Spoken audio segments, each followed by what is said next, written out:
बिहार में एसआईआर की प्रक्रिया पर लगातार सवाल उठ रहे हैं और अब एक नया ताज़ा विवाद सामने आया है आरजेडी के नेता तेजस्वी यादव के एक पोस्ट से, जिसमें उन्होंने एक कोट पोस्ट किया हुआ है ये बताते हुए कि बीजेपी की महिला मोर्चा की एक जिला के अध्यक्ष हैं वो फॉर्म भरवा रही हैं। हमारे साथ में मौजूद हैं बीजेपी के राष्ट्रीय प्रवक्ता अजय आलोक जी।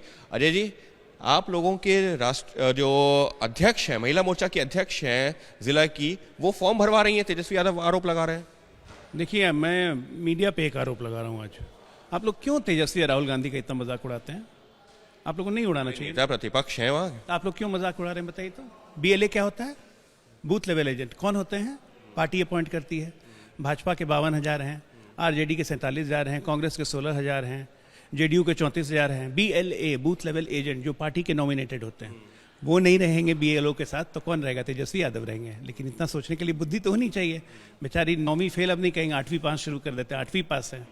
बीएलए उन्हीं की पार्टी ने अपॉइंट किया है। पता करें, बीएलए नाम की एक चीज़ होती है, एक जंतु होता है, एक प्राणी होता है, बीएलए उसको कहते हैं, और उसका काम है बीएलओ के साथ रहना, मतदाता सूची अपडेट करने में मदद करना। अब उनको पता ही नहीं होगा, इस देश की चुनाव प्रणाली से वाकिफ नहीं, बेचारे कुछ से कुछ बोल जाते हैं। वो हों चाहे राहुल गांधी हों, बुद्धि की कमी है। कोई फॉरेन पॉलिसी बोलता है, कोई बीएलए बोलता है।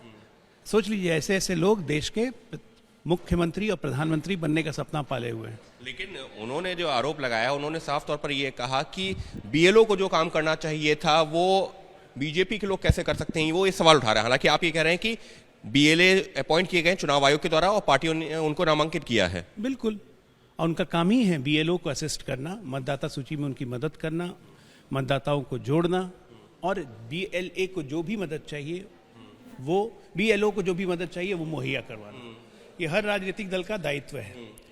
प्रत्येक बीएलओ प्रत्येक दिन लगभग 50 प्रमाणित फॉर्म को चेक करते हैं। ये भी नहीं पता कहाँ से होगा।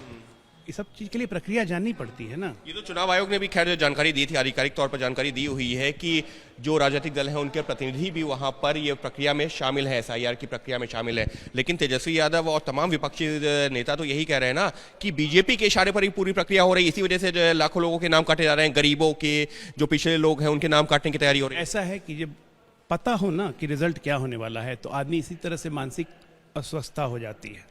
मुझे लगता है कि हमें बिहार सरकार का स्वास्थ्य बजट कम से कम 2,000 करोड़ बढ़ाना पड़ेगा, क्योंकि भारी संख्या में मानसिक आरोग्यशाला खोलने की जरूरत पड़ेगी चुनाव परिणाम के बाद। जबान देखिए कैसे फिसल रही है।